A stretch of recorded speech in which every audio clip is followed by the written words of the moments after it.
Halo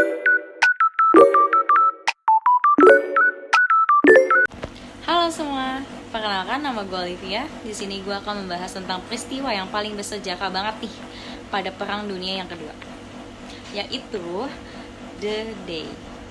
Yuk kita simak. Jadi pada tanggal 6 Juni 1944, Sekutu tuh melancarkan invasi besar-besaran guys di pantai Normandia, Prancis. Nah, operasi ini tuh dikenal sebagai Operasi Overlord. Jadi itu serangan amfibi ini tuh terbesar di dalam sejarah. Menjadi awalnya kejatuhan Nazi Jerman di Eropa Barat. Shoot him.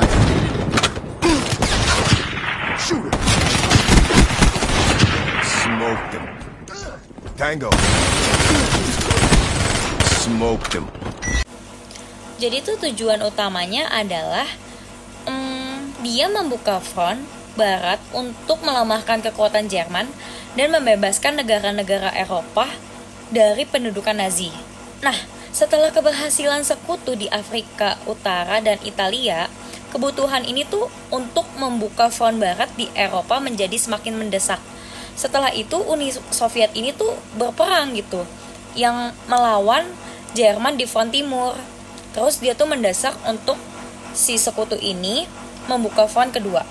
Jadi tuh kegunanya untuk meringankan tekanan terhadap pasukan Uni Soviet. Nah, pada saat konferensi Tehran 28 November sampai 1 Desember 1943, pemimpin Sekutu ini yang dipimpin sama Franklin ini, Winston, terus sama Joseph. Jadi tuh mereka sepakat untuk melancarkan invasi ke Perancis pada musim semi di tahun 1944. Nah, perencanaan operasi ini sangat kompleks guys dan melibatkan berbagai strategi. Penipuan untuk mengelabui si Jerman mengenai lokasi pendaratan sebenarnya. Terus operasi Fortitude ini misalnya dirancang nih untuk meyakinkan si Jerman bahwa invasi utamanya akan menjadi di Pas gitu, bukan di Normandia. Jadi salah satu upaya penipuannya si ini ya gimana ya, dia membuat unit palsu. Terus penyebaran informasi intelijen ini tuh yang menyesatkan dan penggunaan peralatan militer tiruan gitu. Nah, saat pelaksanaan pendaratan tanggal 6 Juni 1944, ada 5.000 kapal guys, Sekutu menyeberangi Selat Inggris menuju ke pantai Normandia. Nah, sebelum pendaratan utama, serangan udara dan pengeboman ini dilakukan untuk melemahkan pertahanan Jerman. Pasukan penerjun payung dan divisi airborne Amerika dan Inggris diterjunkan di belakang garis musuh untuk mengamankan posisi strategis dan mengacaukan komunikasi Jerman.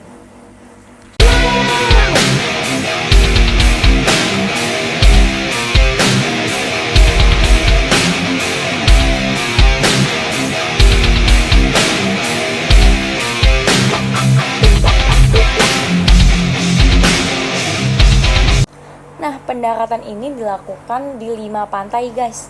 Yang pertama ada di Utah Beach, itu dikuasain sama pasukan Amerika Serikat.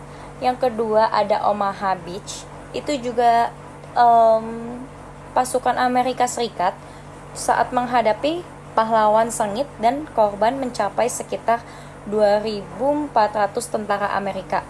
Yang ketiga itu ada Gold Beach, itu dikuasai sama pasukan Inggris. Keempat ada Juno Beach, dikuasai sama Kanada. Kelima ada Sword Beach, itu juga dikuasain sama pasukan Inggris.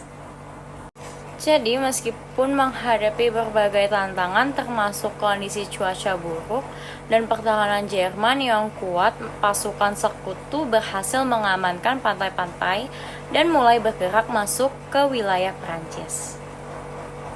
Lalu, dampak terhadap Jerman, keberhasilan D-Day memiliki signifikan terhadap Jerman. Pertama, front barat. Jadi tentang dengan dibukanya front barat ini, Jerman tuh terpaksa membagi kekuatan militernya untuk menghadapi Sekutu di barat dan Uni Soviet di timur. melemahkan posisi mereka secara keseluruhan. Yang kedua, penurunan moral. Invasi ini tuh nunjukin bahwa kekuatan Nazi tidak lagi terkalahkan, menurunkan moral pasukan Jerman dan meningkatkan semangat pahlawan di negara-negara yang didudukinya. Nah, yang ketiga, itu ada kehilangan kestrategisan. Normandia ini menjadi titik bagi sekutu untuk membebaskan Prancis dan mendorong pasukan Jerman kembali ke perbatasan mereka, yang akhirnya kontribusi pada kekalahan Jerman dalam perang. Nah, korban dan pengorbanan operasi The Day ini banyak korban kedua belah pihak. Di pihak sekutu sekitar 4.014 tentara tewas pada hari pertama invasi, termasuk 2.501 di Amerika. Lebih dari 5.000 lainnya terluka. Di pihak Jerman diperkirakan antara 4.000 hingga 9.000 tentara tewas, terluka atau hilang selama invasi The Day saja. Peringatan warisan setiap tahun peringatan The Day itu diadakan untuk menghormati pengorbanan para prajurit yang terlibat dalam operasi. Pantai-pantai di Normandia dan berbagai monumen peringatan menjadi saksi bisu keberanian dan pengorbanan yang terjadi pada hari itu. The Day tidak hanya menjadi simbol kemenangan militer, tetapi juga pengingat atau pentingnya kerjasama internasional dan perjuangan bersama melawan tirani. Melalui operasi ini, sekutu menunjukkan bahwa dengan perencanaan yang matang, koordinasi yang efektif, dan keberanian luar biasa, mereka mampu mengubah jalannya sejarah dan membuka jalan menuju kemenangan dalam Perang Dunia Kedua.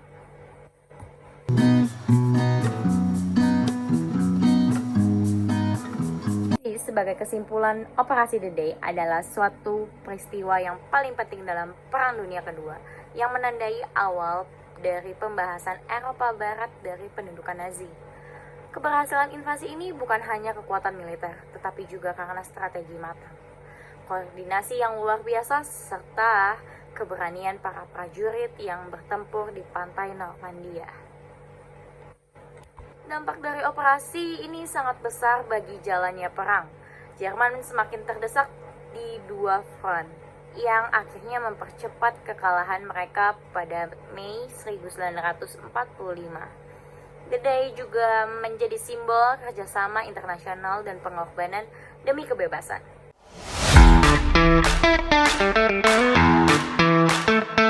Saya harap dengan info yang aku bagikan ini memberikan wawasan baru tentang bagaimana strategi perang, keberanian, dan kerjasama dapat mengubah sejarah dunia. Terima kasih atas perhatian Anda. Jangan lupa like dan subscribe dan komen ya guys. Bye bye. Thank you all. Terima kasih Tuhan.